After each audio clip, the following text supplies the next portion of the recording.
भूतिया हवेली की कहानी। उत्तर भारत के एक छोटे से गांव में एक पुरानी हवेली थी जिसे लोग काली हवेली कहते थे। कहते हैं उस हवेली में पिछले 85 सालों से कोई नहीं गया, क्योंकि जो भी गया वो कभी वापस नहीं लौटा। गांव वालों का मानना था कि उस हवेली में एक औरत की आत्मा भटक रही है। वो औरत कभी उस हवेली की मालकिन थी, सुंदर, अमीर, लेकिन बहुत ही अकेली। एक रात अचानक उसकी हत्या हो गई और तब से उसकी आत्मा वहीं भटक रही है।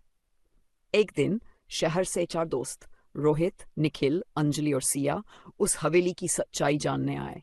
उन्हें डर नहीं लगता था और वे मानते थे कि ये सब बस अफवाहें हैं।